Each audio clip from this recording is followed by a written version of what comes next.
Hoje o estudo da nossa lição é o estudo número 4, que se chama Os Batistas na Inglaterra. Os Batistas na Inglaterra. Mas eu queria ler com você agora, se abrisse aí a sua Bíblia, onde você está, e lesse comigo a carta de Paulo aos Filipenses. Carta de Paulo aos Filipenses, no capítulo de número 3. E eu vou ler com os irmãos do versículo 7 até o versículo 11. É um trecho muito interessante, quando o apóstolo Paulo ele está realmente falando da importância do ministério do Senhor na vida dele. Vamos ler? Leia comigo aí. Mas o que para mim era lucro, isso considerei por perda, por causa de Cristo. Na verdade, considero tudo como perda, por causa da sublimidade e do conhecimento de Cristo Jesus, meu Senhor. Por causa dele, perdi todas as coisas e a considero como lixo para ganhar a Cristo e ser achado nele, não tendo justiça própria, que procede de lei, mas aquela que é mediante a fé em Cristo, a justiça que procede de Deus, baseada na fé. Verso 10. O que eu quero é conhecer a Cristo e o poder da sua ressurreição, tomar parte nos seus sofrimentos e me tornar como ele na sua morte, para que, de algum modo, eu possa alcançar a ressurreição dos mortos. Que texto maravilhoso, você prestou atenção? Como o apóstolo Paulo, nessa narrativa, ele deixa claro para os crentes filipenses que tudo aquilo que ele considerava como coisa importante, os vários títulos que ele tinha, as várias línguas que ele falava, ele diz, eu considerei tudo isso como perda para ganhar a Cristo, por causa da sublimidade do conhecimento de Cristo, meu Senhor. E por causa dele, perdi todas as coisas e as considero como lixo. Que maravilha! O desejo do apóstolo Paulo, como ele mesmo diz, era ser achado em Cristo, não pela sua justiça própria, mas pelos méritos de Cristo. Ele diz, o que eu quero, verso 10, é conhecer a Cristo e o poder da sua ressurreição. Eu quero conhecer a Cristo. Não sei se tem como botar esse versículo aí para você ver, mas é muito interessante esse versículo 10. O que eu quero é conhecer a Cristo e o poder da sua ressurreição, tomar parte nos seus sofrimentos e me tornar como ele na sua morte. Querido, a lição dessa revista hoje, Os Batistas na Inglaterra, é mais ou menos sobre esse mesmo assunto que o apóstolo Paulo trata aqui. Porque para que hoje a Igreja Batista seja essa potência missionária, essa bênção que é para o mundo, muitas pessoas tiveram que ter esse esvaziamento que o apóstolo Paulo fala aqui. Muitas pessoas pagaram com as suas próprias vidas para que, em nome de Jesus, esse evangelho pudesse chegar até nós da maneira linda, da maneira pura, como nós temos hoje. Então, esses versículos que revelam a atitude do apóstolo Paulo, revelam também a atitude de muitos outros heróis do passado que abandonaram tudo, até mesmo famílias, para servir a Cristo. E é assim, então, que os batistas, nessa trajetória que nós já vimos na lição passada, né, há 2 semanas antes de eu estar infectado com o Covid, fiquei 2 semanas sem poder vir aqui dar o estudo, mas nós falamos sobre um movimento que havia surgido lá na Suíça e no sul da Alemanha, chamado do movimento dos anabatistas, lembram? Aquelas pessoas que entendiam que a reforma protestante de 1517, ela não tinha sido completa, porque ela trouxe de volta, não é, os 5 solas, sola Escritura, solus Christus, soli Deo Glória, sola Gratia, sola Fide, mas ainda alguns resquícios de catolicismo continuaram na igreja. Um deles, por exemplo, era o batismo de bebês, que a igreja protestante não aboliu, não obstante não haver nenhum ensino bíblico que pudesse manter esse ensinamento na igreja evangélica. Os anabatistas, então, se levantaram contra aquele modelo e muitos pagaram com as suas próprias vidas, muitos mesmo. Esse movimento anabatista, ele cresceu na Europa, muito embora fosse muito perseguido, não tivesse ligado a nenhum estado político, como aconteceu com Lutero na Alemanha, que se ligou ao Estado alemão, ou com Calvino em Genebra, ou com Zwingli em Zurique. Não. Os anabatistas nunca se juntaram a nenhum grupo político para ter apoio político. E por isso eles foram dizimados, eram mortos, perseguidos, tanto por protestantes quanto por católicos. E por que eles eram perseguidos? Principalmente por causa da ênfase que eles davam na importância em que alguém precisava ser batizado, confessar a Jesus, e que esse batismo não fosse administrado a bebês, a crianças. Bem, agora quando nós chegamos na Inglaterra, nessa lição de hoje, já se passaram 100 anos do movimento anabatista na Suíça. Nós já estamos aqui por volta do ano de 1608 da nossa era. A situação na Inglaterra, nessa época, a situação religiosa é uma situação interessante. E aqueles que estudam a história vão se lembrar, você que já passou pelo ensino médio e estudou lá, a reforma da Igreja da Inglaterra. Porque o que acontecia na Inglaterra ali no início do século XVI? Né? Havia, então, um rei chamado Henrique VIII, um rei que subiu ao trono ainda muito jovem, né? E ele, com apenas 17 anos, assumiu o reino da Inglaterra, Henrique VIII, e precisou se casar com a viúva do seu irmão, porque era assim que a lei dizia que tinha que acontecer. Então ele casa-se com uma senhora chamada Catarina de Aragão, e a Catarina de Aragão não deu ao rei Henrique VIII, como era de se esperar, um herdeiro do sexo masculino, para que ocupasse o trono da Inglaterra. Catarina também era bem mais velha do que Henrique, né? Ele tinha apenas 17 anos. O problema é que depois o rei, ele se apaixonou por uma outra moça, mais jovem, mais bonita, chamada Ana Bolena. Então o rei Henrique VIII, ele tentou se separar, se divorciar de Catarina de Aragão para casar com Ana Bolena.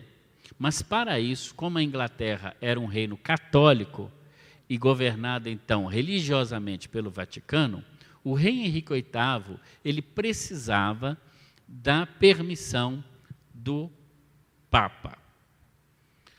Era o Papa Clemente VII. E é claro, o Papa não concordou e disse que não aceitaria o divórcio do rei e o novo casamento com a nova esposa. O rei, então, como ele era o rei, ele disse: eu sou o rei e agora eu é que mando. Eu vou me separar sim e vou me casar sim. Resumo da ópera. O rei foi excomungado pela Igreja Católica, mas o próprio rei, então, ele se autodeclarou o chefe supremo da Igreja da Inglaterra. Então, a Igreja Católica na Inglaterra, ela se tornou reformada, mas não por uma questão teológica, não porque eles entenderam que os princípios da reforma eram realmente para serem vividos, mas tão somente por causa de um capricho, de um desejo do rei Henrique VIII. Grosso modo, é assim que a Igreja da Inglaterra, então, nasce. Né? E a partir de agora, muito embora ela se tornasse protestante, então, retivesse tirado as imagens, né? declara que todo o povo da Inglaterra deveria aderir, não é, à nova igreja, a igreja da Inglaterra, ou igreja anglicana, como nós chamamos, não é, aqui no Brasil. Essa igreja não mais submeteria ao crivo ou comando do Papa romano, mas o rei seria o seu chefe supremo. Então, os clérigos agora, os pastores, eles então seriam escolhidos pelo próprio rei também. Então, essa reforma também na Inglaterra não foi uma reforma profunda, não foi uma reforma realmente substancial, mas foi tão somente uma decisão política de um rei que quis romper com a Igreja Católica, no caso, por questões particulares. Bem, o parlamento inglês, que também tinha motivos políticos, né, para aceitar, validou o casamento entre Henrique VIII e Ana Bolena, né, e todos os adultos foram obrigados no reino a reconhecer essa lei, e quem não fizesse ia ser condenado à prisão perpétua ou até mesmo à morte. Diga-se de passagem que mais tarde também o rei desencantou com a Ana Bolena, ela foi acusada de bruxaria e foi morta. O rei depois se casou com uma outra mulher chamada Joana Seymour e, depois disso ainda, o rei Henrique VIII, pasmem os irmãos, se casou pelo menos mais 3 vezes. O que começa certo, o que começa errado, dificilmente termina certo, né, irmãos? Então, nós vemos assim que questões temporais, questões pessoais, elas podem interferir também num projeto de Deus. Mas Deus sempre tem um remanescente da história. Deus sempre tem aqueles que vão, como Paulo escreveu aqui aos Filipenses, colocar aquilo que era ganho, aquilo como era mais importante, como se fosse perda. Então surgiram na Inglaterra vários movimentos que buscavam a pureza da igreja anglicana, que diziam, olha, realmente a igreja católica estava corrompida, ela estava distante da Bíblia, nós precisávamos aqui na Inglaterra de uma reforma real, mas não dessa maneira, porque só mudou a casca, só mudou um pouco a aparência, mas o resto é a mesma coisa. Pessoas sem santidade de vida, clérigos e pastores sem conversão, homens e mulheres da religião que realmente não levavam a sério seu compromisso com Cristo, pessoas que buscavam na carreira religiosa um meio de vida e um meio até mesmo de enriquecimento, fora a deturpação própria da igreja, como era de se esperar uma igreja que nasce nessa situação, uma igreja que não passa por uma transformação profunda. Um desses movimentos de resgate do verdadeiro evangelho chamou-se o movimento puritano. Eles pregavam uma reforma mais ampla na igreja. Eles queriam uma reforma mais profunda, que passasse realmente pela uma pureza de vida, por uma vida mais cheia do Espírito Santo, por uma experiência real com o Senhor, não é? Por isso, essa mudança da igreja anglicana, ela precisava acontecer. Eles foram chamados, por isso, de puritanos. Eles queriam a pureza da igreja. No entanto, os puritanos queriam permanecer na igreja anglicana. Não era desejo deles romper com a igreja da Inglaterra, mas permanecendo no guarda-chuva da igreja, ter ali um movimento de transformação, de pureza, de conversão das novas doutrinas próprias da reforma. Mas tinha um outro grupo de puritanos que queria ir além ainda, além de trazer de volta uma vida de pureza, além de trazer de volta uma vida de estudo da Bíblia, além de trazer de volta uma vida cheia do Espírito Santo. Um outro grupo chamado separatista, também de puritanos, eles, além disso tudo, eles queriam uma separação entre a igreja e o Estado. Isso porque uma igreja criada por um rei, ela estava debaixo da batuta ou do cetro do rei que a comandava, como ainda é hoje a igreja da Inglaterra. Não sei se você sabe, mas a igreja anglicana, a chefe suprema da igreja anglicana é a rainha Elizabeth II. Ela governa tanto o reino da Inglaterra, ou do Reino Unido, quanto também a igreja anglicana. Os separatistas, lá já em 1608, não aceitavam isso. Diziam, a igreja tem que estar desvinculada do Estado.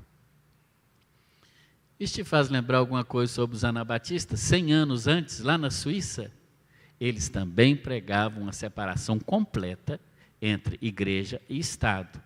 Muito embora esses dois grupos, em princípio, os separatistas da Inglaterra e os anabatistas da Suíça, não tenham uma ligação direta, mas vejam como que pelo livre exame da Escritura, essas pessoas, sem terem contatos umas com as outras, vivendo em épocas tão diversas, ainda assim, elas chegavam às mesmas conclusões.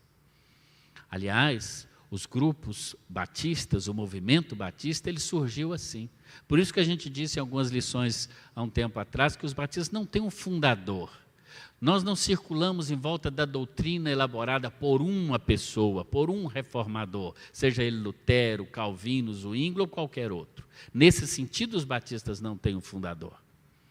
Mas as nossas doutrinas, elas exalam direto da palavra de Deus. Elas exalam direto da Bíblia Sagrada.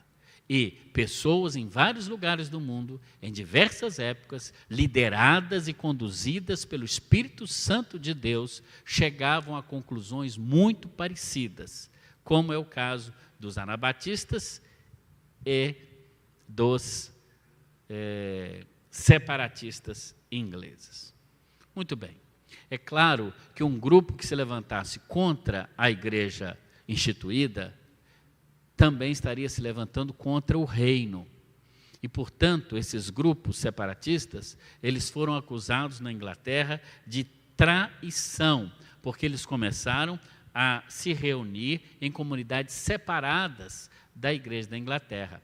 Eles se reuniam nas casas, como as nossas células hoje, os nossos pequenos grupos multiplicadores, eles se reuniam em cavernas, eles se reuniam onde dava para se reunir, não é?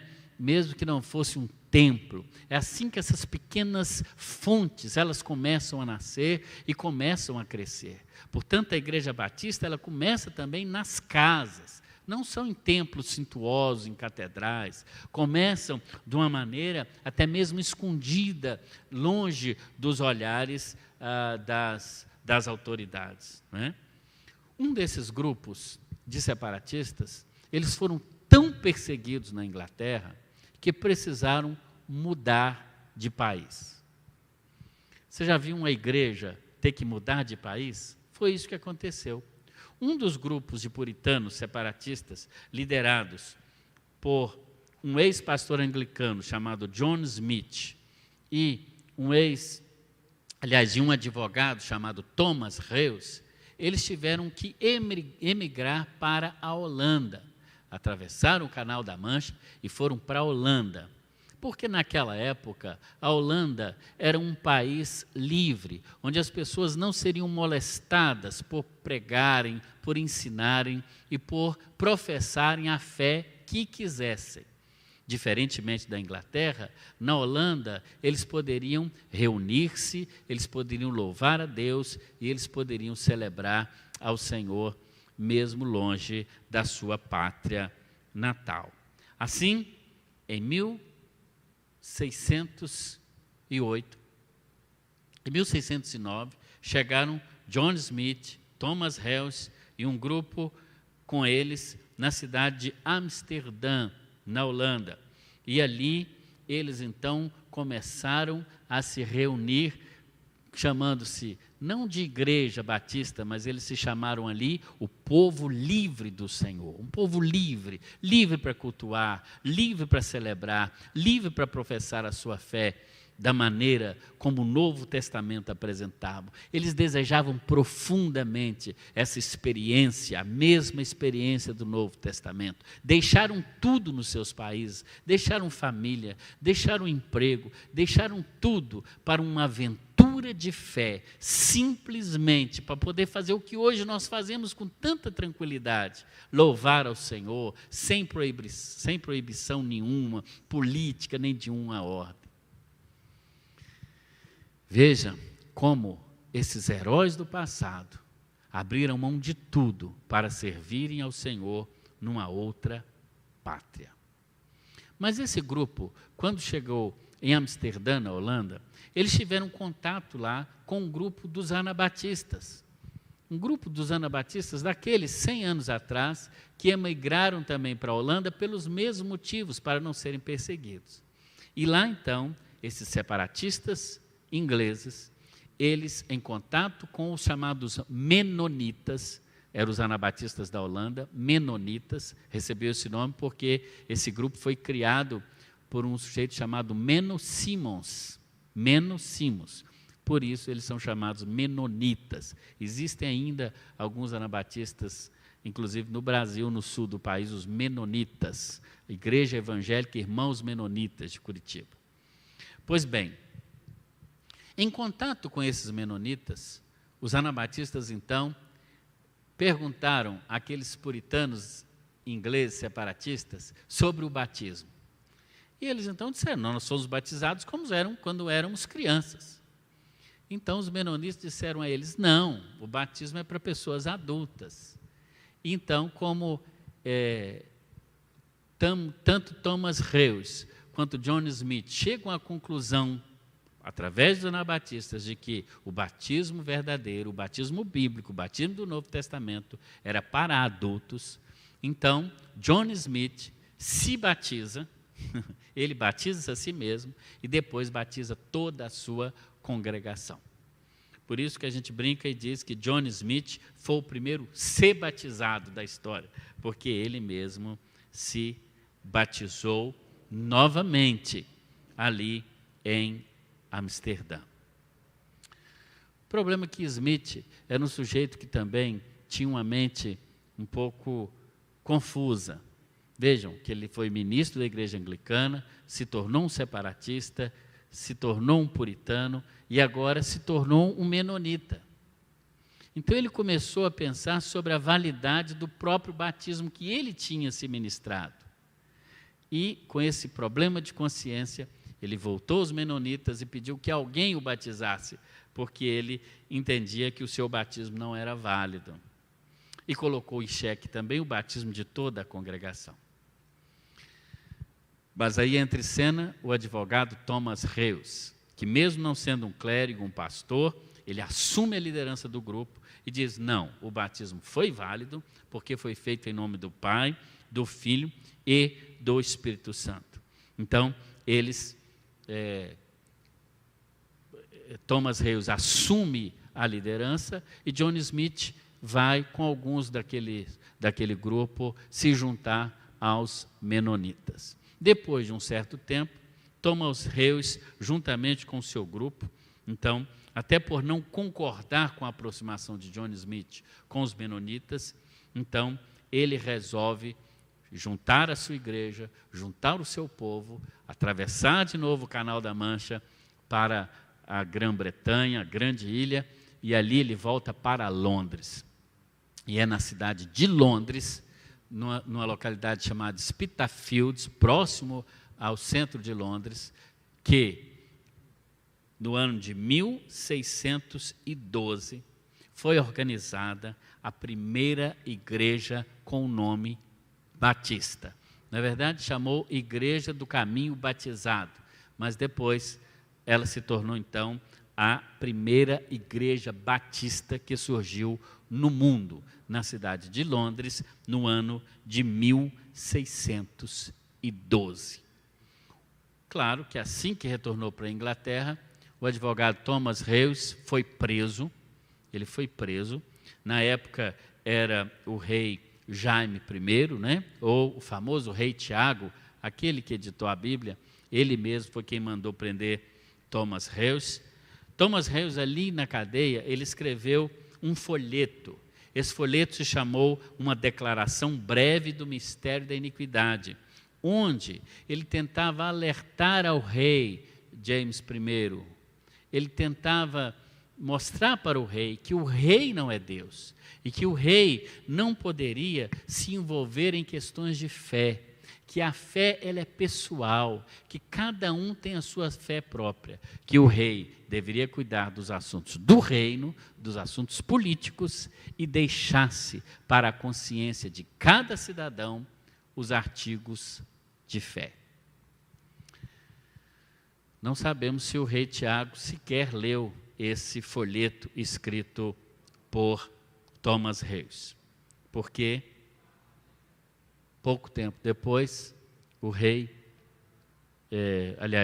Thomas Reus, ele morreu na prisão e o folheto foi encontrado na prisão, no lugar onde ele ficou até morrer. Vejam que esse é o ambiente que surge a primeira igreja batista. Ela não tem um fundador, como eu disse. Ela teve líderes. John Smith foi um líder, mas depois desandou. E o segundo líder foi Thomas Reus, que nem teólogo era um advogado, que liderou por aquele tempo, mas 1 ou 2 anos depois ele mesmo morreu na cadeia. Outros líderes exponencialmente foram surgindo e conduzindo aquela igreja. Portanto, nós não podemos dizer o fundador da igreja batista é fulano de tal. Não, não é. Mesmo porque os líderes, como disse, morreram e porque também não seguimos uma teologia de um grande teólogo. Nós seguimos a palavra de Deus em sua totalidade, entendemos que os vários teólogos, Lutero, Calvino, Zwinglio, Armínio e tantos outros, cada um deles deu a sua contribuição no entendimento da Escritura.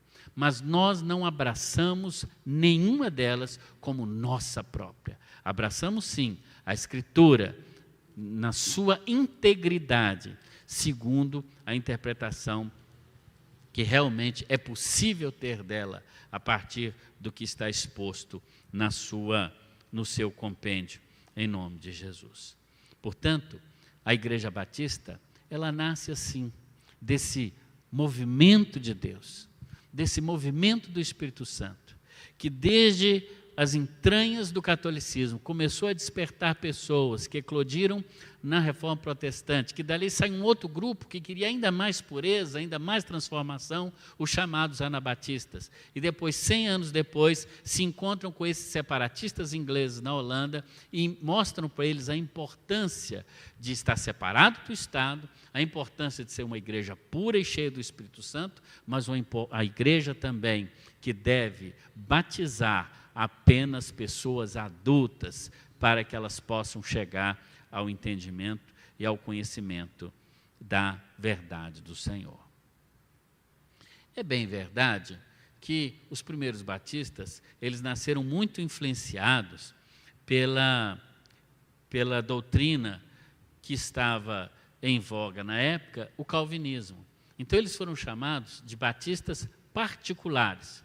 Por quê? Porque eles criam que a salvação é para algumas pessoas apenas, que Cristo morreu apenas pelos eleitos, por aqueles que teriam sido predestinados para uma salvação. Ou seja, Cristo não morreu por todos, mas morreu apenas pelos eleitos. Era a doutrina da época, o calvinismo que estava realmente tomando e que era praticamente professado por todos os chamados protestantes da época, principalmente sob a influência do teólogo francês João Calvino. Mas logo depois surge um outro grupo chamado dos batistas gerais, principalmente também induzidos ou conduzidos principalmente pela doutrina de um teólogo holandês chamado Jacob Armínio, que pregava exatamente o oposto, que a expiação de Cristo ela foi geral, é para todas as pessoas e todos aqueles que sentem o convite de Cristo podem aceitar ou não o convite da graça de Deus, que é uma graça que, segundo Armínio, poderia ser resistível, ou seja, alguém pode não crer em Cristo e por isso não ser salvo. Para os batistas gerais, não. A graça é irresistível. Atualmente, principalmente pela influência dos batistas nos Estados Unidos, que nós vamos ver semana que vem, a teologia batista ela é uma mescla desses dois entendimentos. Não é? Se os batistas gerais trouxeram o grande ganho, principalmente da doutrina que nós chamamos da perseverança dos santos, ou seja, aquele que foi salvo, ele foi salvo de uma vez por todas. E esse é um grande ganho que nós, como batistas, temos. Também, os batistas gerais trouxeram a grande contribuição do livre arbítrio do ser humano, que para nós, ele não perde quando tem a sua queda no Éden. Muito pelo contrário. Deus, Jesus, morreu por todos, para que todo aquele que nele crê não pereça, mas tenha a vida eterna. Mas aquele que é salvo por Cristo está, sim, predestinado em Cristo para a salvação e por isso, e só por isso, ele não pode perdê-la. A declaração doutrinária da Convenção Batista Brasileira, ela é muito clara quando ela trata no aspecto da predestinação e da eleição. Algumas pessoas que ainda tentam forçar no nosso meio esse ou aquele entendimento. Na minha opinião, essas pessoas deveriam rever a declaração doutrinária e a Bíblia, porque entendo que a declaração doutrinária atual, ela exprime exatamente o conceito que a Bíblia dá conta de explanar. Mesmo sabendo que esses grandes heróis teólogos do passado, eles mesmos não deram conta, mas nós podemos dar conta desse ensinamento. Os batistas gerais trazem a grande contribuição, que é o que move a denominação batista em todo o mundo, que é o amor por missões. Se Cristo precisa ser pregado, se todos precisam crer em Jesus, até mesmo para que Ele venha, a denominação batista, creio eu, se não a maior denominação evangélica missionária do mundo, se não é a maior, com certeza é uma das maiores. Devemos esse ardor missionário aos batistas gerais. Querido, para que eu e você pudéssemos hoje professar livremente a nossa fé em Cristo, estarmos aqui falando de maneira tão clara, tão livre, sem proibição nenhuma, nós devemos isso, a abnegação e a fé dos primeiros batistas, pessoas sérias, comprometidas com a verdade bíblica e com a manutenção doutrinária. Um povo sem história é um povo que tem a sua fé e o seu futuro realmente comprometido. Sei que nem todos gostam de história, mas é importante aprender a história. Não conhecer a nossa origem pode nos levar a perdermos a razão da nossa fé, a adotarmos práticas que não são bíblicas, ou a abrirmos mãos de princípios importantes, pelos quais grandes homens e mulheres do passado morreram. Pode nos levar a nos distanciarmos dos princípios pelos quais muitos pagaram com as suas próprias vidas. Esse é o tempo de nós sermos atores da história. Respeitamos profundamente outros irmãos de outras denominações, mas como batistas, temos um legado profundo e importante. Temos que renovar essa nossa fé. Temos que, assim como Paulo escreve aos Filipenses 3, de 7 a 11, abandonarmos aquilo que a gente julga como muito importante para ganhar a Cristo. Esses homens e mulheres que defenderam com as suas vidas, como Thomas Reus, defenderam com as suas próprias vidas a fé que nós professamos. Nós não podemos hoje olvidar. Precisamos sim dar a razão da esperança que há em nós. Por isso, meu irmão, minha irmã, Você que é batista, que bênção, que alegria saber que temos uma história tão linda e que já há mais de 400 anos, essa igreja maravilhosa e bendita, a Igreja Batista, ela tem se mantido pregando o Evangelho em todos os cantos do mundo. Que Deus abençoe a nossa igreja, que Deus abençoe a sua vida. E se você que está nos assistindo ainda não faz parte de uma igreja evangélica, venha nos conhecer um pouco mais. Venha conhecer a primeira igreja batista aqui em Governador Valadares. Faça contato conosco. Talvez você não mora aqui, nos envie uma correspondência, nos envie aí um WhatsApp e nós teremos a maior alegria de indicar para você, na sua cidade, no seu bairro, em qualquer lugar do mundo que você estiver, uma igreja batista mais próxima da sua casa.